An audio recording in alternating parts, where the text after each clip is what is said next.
አንድ ፍቅረኛ ነበረኝ። ያው ብሮ ተቸግሬያለሁ ብሎ ወስዶኝ ነበረ። ቆይ የኔ እናት ቆይ አንዴ። ፍቅረኛው ከየት መጣ? ከሰማይ መና ወረደልሽ? መሬት ላይ ወድቆ አገኘሽው? ኪስሽ ውስጥ ድንገት ገብቶ ተገኘ? ከየት ተዋወቃችሁ? ተዋወቅ ነው፣ ያ በስልክ ነው ተዋወቅ ነው። በስልክ ማለት ነው? በስልክ ያኔ በሜሴንጀር ነው። ሜሴንጀር። እሺ ሜሴንጀር ላይ እንዴት ተዋወቃችሁ? እስቲ ሀይ አለኝ። ሀይ ብዬ መለስኩኝ። ከዛ ቁጥር ምናምን በዚህ ደውይ ብሎ ጻፈኝ። ከዛ መደውል ከዛ ጀመር ነው በቃ። ቆይ በዚህ ስልክ ደውይ ብሎ ቁጥር ሲልክልሽ ደወልሽ? ደወልኩኝ። ከዛ ያ ጀመር ነው። እሺ ከዛ የሆነ ጊዜ ላይ ተቸግሬያለሁ ብር ምናምን ስለኝ ላኩልኝ። ላክ ያለኝ ላኩኝ። የት ነው የሚኖረው እሱ? ሳውዝ አፍሪካ። እዚህ ሳውዝ አፍሪካ ግን ያለ ጂኒ ግን ምን እንደሆነ ቆይ እኔ ብታጣሩልኝ ጥሩ ነው። እሺ ከዛ ስንት ብር ጠየቀሽ? በኢትዮጵያ 83,000 ብር ምናምን።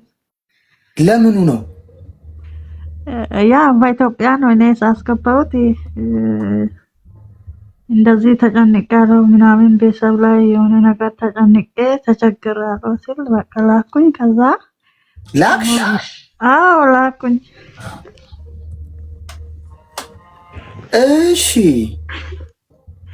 ከኛ እኔን ተጨንቄያለሁ ችግር ላይ ነው ያለው መልስልኝ አልኩት። ስጠኝ አልኩት። ከዛ ስጠኝ ስል እኔ እሰጥሻለሁ እያለ በቃ አስቆየኝ ማለት ነው። ከዛ እኔም ብዙ ጊዜ ሰድቤያለሁ። በቃ እሱ ብሩ ቢቀራ እንኳን አንተን በቃ ብዙ ጊዜ አስቀይሜያለሁ ማለት ነው። መመለስ እምቢ ስለኝ እሺ ከዛ እንደዚህ እያሆን ካለው በቃ ይብላኝ ሊተው ብዬ እያሰብኩ ነው። አሁን መልሼ ደግሞ እየጠየቅኩ ነው። ደግሞ እሱ ይሰጥሻል ቆይ እያለ ነው። በቃ እንደዚህ ውስጥ ነኝ ያለሁት። ምን ትመክረኛለህ? ታፈቅረዋለሽ? በጣም አፈቅር ነበረ ግን ከውስጥ ያወጥቻለሁ። በቃ በምን ያህል ጊዜ ውስጥ ነው ብሩን እየጠየቀሽ ነው የላክሽለት? በተፋቀራችሁ ያ አመት ምናምን ሆኗል። የት ነው የምትኖሪው አንቺ? እኔ ዱባይ ነው። ዱባይ ምን ያህል ጊዜ ቆየሽ?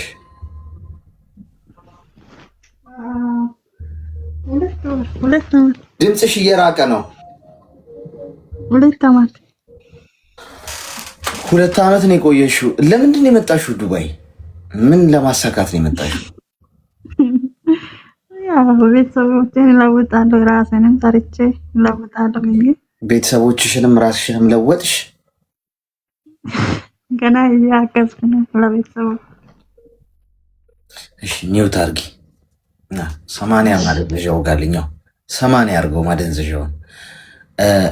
እኔ ሰው ከዱባይ ስትመጪ ለመለወጥ ቤተሰቤን ለመለወጥ ነው አልሽ። ለዓላማን የመጣሽው ሚውት አድርጊ እኮ ነው ያልኩሽ። የእኔ እናት ቪዲዮ እኮ አትክፈች አላልኩም። ይሰማል?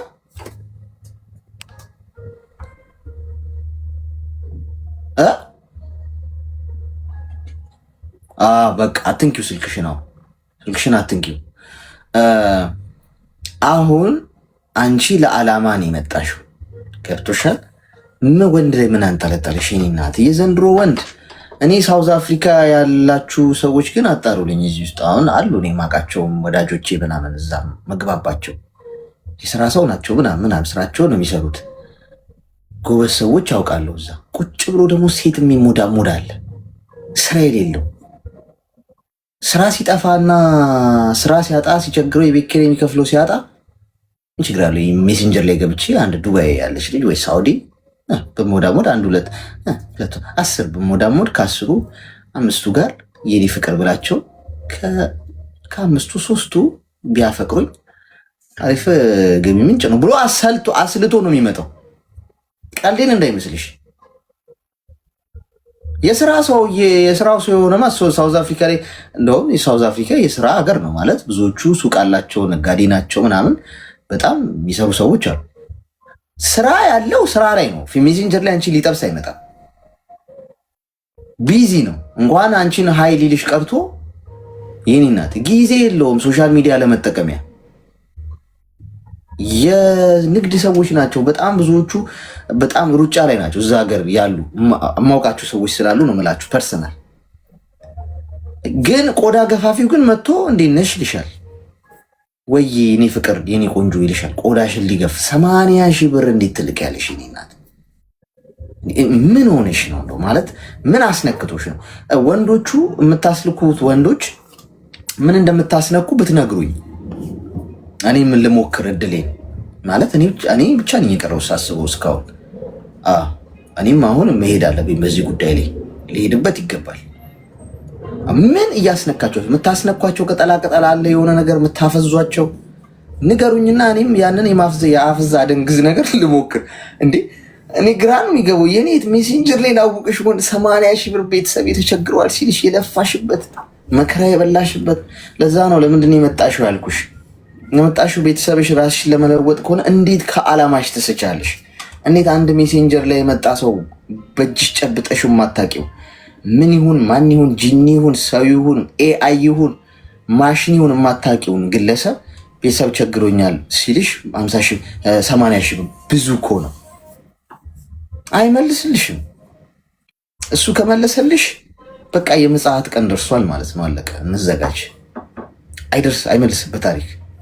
በታሪክ ይሄ የስሜ ላይ እርግጠኛ ሆኜ ነው የምነግርሽ። ሰበብ አስባብ ፈጥሮ አሁን ይጋጭሻል። ጠብቂ። አሁንም ስቲል በሰላም ከሆነ የምታወሩት የሆነ ኮሽታ ይፈልግና ጓ ምናምን ብሎ ይጋጭሽና በቃ ተጣልተናል፣ በፍቅር ጊዜ ያደረግነው ነው፣ ገደል ግቢ ከፈለግሽ ጭንቅላትሽ ተተቀይ ይልሻል። አብዶ ነው 80 ሺህ ብር አውጥቶ እንደገና ላንቺ የሚመልሰው። እንደዚህ አይነት ወንድ ሊመልስልሽ ቀድሞኑ ለምን ተቀበለሽና? ስለዚህ አንቺ ከዛሬ ጀምሮ ለቀሽ ውጪ። ቀጥሎ 1 ሚሊዮን ብር ሳያረገው ወይ 500 ሺህ ብር ከእጅሽ አፍዛ ደንግዝ የሚያደርገው ነገር አድርጎ ነው እንግዲህ በእርግጠኝነት እንደዛ ሳያረግሽ ለቀሽ ውጪ። ከሱ ጋር እንዳታወሪ፣ እንዳትነጋገሪ፣ ሊሄድ ነውም እንዳቲ፣ አብቅቷልም እንዳቲ፣ ስጠኛ ትስጠኝም እንዳቲ፣ ጸጥ ብለሽ ያጠፋሽው የራስሽ ጥፋት ስለሆነ ኃላፊነቱን ወስደሽ ሹክክ ብለሽ አንገትሽን ደፍተሽ ሹልክ ብለሽ ውጪ። ብሎክ አድርጊ ከቻልሽ ወይ ዲሌት አድርገሽ ያጠፋሽው 80 ሺህ ብር ነው የምትለብሽውን የምትዘንጭበትን የአማረሽን ነገር ከልክለሽ ራስሽን ብርሽን ተኪው። ያጠፋሽው ያን 80 ሺህ ብር እስክትተኪ ድረስ ልብስ አትገዢም፣ ጫማ አትገዢም፣ ሌላ ሌክዠሪ ነገር የምታረጊው ለራስሽ ሰርተሽ የምታሟያቸው ነገሮች በሙሉ ትዘጊና ራስሽን ካሽው። ቅጣት ነው ይሄ እንደውም ለራስሽ 80 ሺህ ብሯ ተተክታ አካውንቶች ውስጥ እስክትገባ እሱ ጋር ያጠፋሽው አንገትሽን ደፍተሽ ድንቡሉ ሳንቲም ሳትነኪ ከደሞዝሽ ላይ ወጥረሽ ስሪ እና ታኪው። ከዛ ውጪ ስትረው ላይ ስራ ስሪ፣ አትጃጃይ። ምንድነው መጃጃል? እኔ ጋይስ አብዛኞቻችሁ በዚህ አይነት ሁኔታ ውስጥ ነው ያላችሁት። ሜሴንጀር ላይ መጥቶ ሰላም የሚላችሁ ወንድ ጤናማ አይደለም፣ ጂኒ ነው፣ መንፈስ ነው። አንዳንዶቹ እንደውም እኮ ኤአይ ሊሆኑ ላይ ማሽኑ ላይ ሆናል እኮ የሚጀነጅናችሁ እኮ የምታውቁት እኮ ታሪኬ። ይሄኔ ኤአዩ ነው ዘንድሮ፣ ሮቦቱ በዝቷል። ማታገቢው ማለት ነው አየር ላይ የተነነ። ስለዚህ ገንዘብሽን ቆጥቢ፣ ስራ ስሪ፣ ራስሽን አስተካኪ። ከዛ በኋላ ነገሮችን እናያለን። ተግባባን? እሺ በቃ ወንድም አመሰግናለሁ። በቃ እሺ እኔም አመሰግናለሁ። ወይ ጉድ! እኔ ግን ጋይስ በየቀኑ እየተባባሰ ነው ይሄ ነገር። 80 ሺህ ብር የሜሴንጀር ሃይ ቻሌንጅ ልጀምር እንዴ? እኔ ሜሴንጀር ራሱ አፑ ጠፍቷል ከስልኬ ላይ እንኳን መጠቀም ከአመቱ አመታት አስቆጠርኩ። ሜሴንጀር ፌስቡክ ምናምን እስቲል ትጠቀማላችሁ ነው? ያፈጀ ያረጀ እኮ ነው አሁን ፌስቡክ ሜሴንጀር ራሱ አሁን ለመገናኛና ከሰው ጋር ለመተዋወቅ ራሱ በቃ የድሮ ዘመን የጋሪጆች ዘመን ነው ተብሎ ነው የሚቆጠረው አሁን። ምክንያቱም አሁን ብዙ ነገሮች ተቀይረዋል አይደል? አሁን ቲክቶክ ነው አሁን ብዙ እየመራ ያለው አይደል? ዋትሳፕ ምናምን እንደዛ ብትሉ ሜሴንጀር አታላችኋል። ያረጀ ያፈጀ የሽማግሌ የሆነ አፕ ጋይስ ሃይ ሚል ሜሴጅ ከደረሳችሁ ከኔ በውስጥ መስመር ቻሌንጁን ተቀላቀያለሁ ማለት ነው። ተባበሩኝ ወዬ ብላችሁ በመመለስ ብዙ ስራ አታብዙብኝ። የመረረኝ ሰው ነኝ እኔ። ይሄ ሁሉ መርፌ እየወጋው እንዴ አሁን ተበላበት ሳይባል ቶሎ ብዬ እኔም ወደ ስራ መግባት አለብኝ። ያለፈበት እኮ ተበላበት እኮ ይሄ ሙድ ሳይባል ወደ ሙዱ መቀላቀል ያለብኝ ይመስለኛል። ደግሞ እንደዚህ ስለ ሃይ ሲላችሁ እኔ እንዳልመስላችሁ እኔ እኮ ባይዜ በኔ አካውንት በኔ ፎቶ ነፍ አሌክስ የሚል ፕሮፋይል የሚጠቀሙ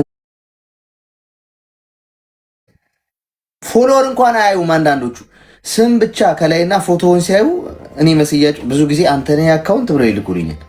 ሃይ አልልም ብዬም አላቅም፣ ወደፊትም አልልም። ከሃይ ምንም ጉዳይ የለኝም። በውስጥ መስመር ሃይም ባይም ልላችሁ አልችልም። ያላችሁ ሰው ካለ የኔም ፕሮፋይል ያደረገ ሰው መንፈስ ነው። ፎሎወሩን ይዩ ገብታችሁ በፎሎ ነው የምታረጋግጡት። ይህን እንኳ ቆዳ ገፎ ሊሆን ይችላል አንዳንዱ አይታወቅም። ድምፄን ካልሰማችሁ ደግሞ እኔ አይደለሁም ማለት ነው ጋይስ። በቃ አለቀ። መቼም ድምፅ ሊመሳሰል አይችልም። ከሱ ጋር እያወራው ነው ብለው እኮ የሚያስቡ ሰዎች አሉ። ድምፄን ካልሰማችሁ አይደለሁም ማለት ነው። በድምፅ አውራኝ በሉት። በድምፅ ቮይስ ላክ። አይ ቢዚ ነኝ አሁን እንትን ነንም ብሏል። ይኸው ሃይ ብዬ ልጀምር ነው ብሏል። ቆዳችን ይገፍፍልሽ ይባላል። ለማንኛውም ክብራትና ክብራን ያ ኦርደር ራሱ እኔ ሲያዙኝ ስልክ ምናምን ድምፅ ነው መልሽ ወዲያው ምልከው እኔ እንዲህ ስልክ እሺ ኦኬ ይሄ ምክንያቱም በጽሁፍ ማንም ሰው እንዳታምኑ አፍስት ናቸው።